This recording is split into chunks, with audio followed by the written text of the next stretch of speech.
Breaking news ముఖ్యమంత్రి గారి మాటలు ఇప్పుడు సోషల్ మీడియాలో వైరల్గా మారుతూ ఉన్నాయి. ముఖ్యంగా ఆయన క్యాబినెట్లోని మంత్రి పైన ఆయన వ్యాఖ్యలు అయితే ఇప్పుడు చర్చకు దారితీశాయి.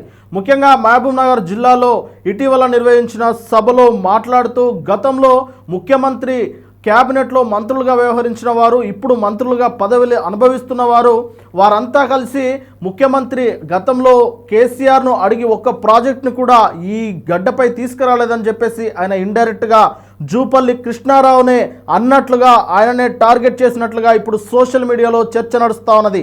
దానికి గల కారణం చాలా క్లియర్గా ఆయన మాటల్లోనే వినిపిస్తూ ఉన్నది. ఇప్పుడు మంత్రి పదవులను అనుభవిస్తున్న పొంకనాలు కొడుతున్న అప్పుడు మంత్రి పదవి అనుభవించిన వారు కేసీఆర్ దగ్గర ఒక్క మంత్రి పదవి అంటే ఒక్క ప్రాజెక్ట్ని కూడా తీసుకురాలేదని చెప్పేసి ఆయన బహిరంగంగా మాట్లాడారు. అంటే అప్పుడు ముఖ్యమంత్రి క్యాబినెట్లో మంత్రిగా పనిచేసింది ఎవరు, ఇప్పుడు మంత్రిగా పనిచేస్తుంది ఎవరు అనేది అందరికీ అర్థమైపోయింది. కాబట్టి నేరుగా జూపల్లి కృష్ణారావునే ఆయన టార్గెట్ చేశారనేది విశ్లేషకుల అభిప్రాయం.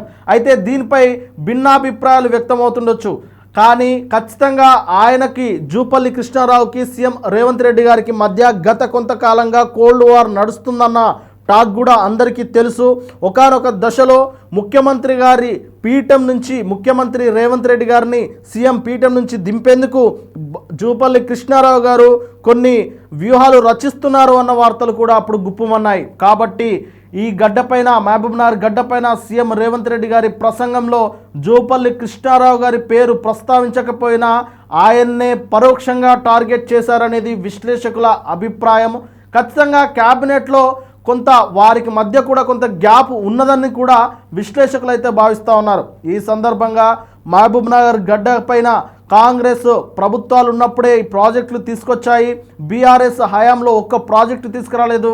కేసీఆర్ కేవలం విమర్శలకే పరిమితమయ్యారు తప్ప ఒక్క ప్రాజెక్టు కట్టిన పాపాన పోలేదు అన్నట్లయితే ఆయన వ్యాఖ్యానించారు. అంతేకాకుండా మహబూబ్ నగర్ పాలమూరు జిల్లాలోని పేదలను చూపిస్తూ ప్రపంచం దగ్గర అలాగే ప్రపంచ బ్యాంకుల దగ్గర దేశం దగ్గర కేంద్రం దగ్గర అప్పులు తీసుకొచ్చారు, పబ్బం గడిపారు తప్ప వీరి పేరు మీద తీసుకొచ్చిన డబ్బులను వీరి కోసం వినియోగించలేదు. పాలమూరు రంగారెడ్డి ఎత్తిపోతల పథకం గురించి ఇప్పుడు మాట్లాడుతున్నారు, కానీ అప్పుడు మీ తెలివి ఏమైంది అని చెప్పేసి ఆయన అయితే మహబూబ్ నగర్ గడ్డ పైన వ్యాఖ్యానించారు. మొత్తం మీద ఆయన మాటల్లో ఎంతో కొంత అసహనము కనిపించినప్పటికీ మెయిన్గా జూపల్లి కృష్ణారావునే టార్గెట్ చేసినట్లయితే కనిపించిందని విశ్లేషకులు చెబుతా ఉన్నారు. ఇక ఇటీవల జరిగిన మహబూబ్ నగర్ మీటింగ్లో భాగంగా పలు శంకుస్థాపన కార్యక్రమాలు కూడా ఆయన నిర్వహించారు. జూరాల కొత్త వంతెన నిర్మాణానికి 123 కోట్లు కేటాయించినట్లు వెల్లడించారు. అలాగే మహబూబ్ నగర్లోని 1200 కోట్లకు పైగా నిధులతో వివిధ అభివృద్ధి పనులకు శంకుస్థాపన చేశారు. అక్కడే జరిగిన ఎంవీఎస్ కళాశాల మైదానంలో ఎమ్మెల్యే ఎన్ఎం శ్రీనివాసరెడ్డి అధ్యక్షతన ప్రజా ప్రగతి బాట సభలో ముఖ్యమంత్రి గారు ఈ విధంగా ప్రసంగించారు. అయితే ఆయన ప్రసంగంలో ఎక్కడా కూడా ఆ కాంగ్రెస్ పార్టీ చేసిన అభివృద్ధిని చెప్పకపోగా గత బీఆర్ఎస్ హయాంలో అన్యాయం జరిగింది, అభివృద్ధి జరగలేదు, ఇప్పుడు విమర్శిస్తున్నారు అంటూ మరొకసారి కేసీఆర్ని టార్గెట్గా చేసుకొని ఆయన ప్రసంగాన్ని కొనసాగించారు. ఈ క్రమంలో జూపల్లి కృష్ణారావును ఇండైరెక్ట్గా ఆయన పైన గన్ను ఎక్కిపెట్టి ఇక ఆయననే నేరుగా షూట్ చేసే ప్రయత్నం చేశారనేది విశ్లేషకుల వాదన. ఇక దీనిపైన జూపల్లి కృష్ణారావు ఇప్పటివరకైతే స్పందించలేదు. మరి దానిపైన వారు స్పందిస్తారా? వారు కనుక ఖచ్చితంగా స్పందిస్తే ఈ చర్చ మరింత ఉధృతమయ్యే పరిస్థితి కనిపిస్తూ ఉన్నది. ఇప్పటికే కాంగ్రెస్ క్యాబినెట్లో కానీ కాంగ్రెస్ ప్రభుత్వంలో కానీ ఎన్నో కొన్ని పురపక్షాలు ఉన్నాయి. వారికి మధ్య కొంతమందికి గ్యాప్ ఏర్పడుతుందనేది చాలా కాలంగా ఒక వార్తలు అయితే సర్క్యులేట్ అవుతూ ఉన్నాయి. ఇప్పుడు జూపల్లి కృష్ణారావు కనుక ఈ వార్తలపై స్పందిస్తే ఈ వివాదం మరింత ఉధృతమయ్యే పరిస్థితి కనిపిస్తూ ఉన్నది. మరి చూడాలి, చిలికి గాలివాన అవుతుందా, లేదంటే ఇక్కడితోటే సర్దుమణుగుతుందా, లేదంటే సీఎం రేవంత్ రెడ్డి గారు అంటే అనాలని కాకుండా ఉద్దేశపూర్వకంగా కాకుండా సభలో అలా మాట్లాడారా అనేదైతే తేలాల్సిన అవసరం ఉన్నది. చూడాలి మరి దీనిపైన జూపల్లి కృష్ణారావు సామ్యానం పాటిస్తారా లేదంటే దీనిపైన ఏదైనా కామెంట్ చేస్తారా అని.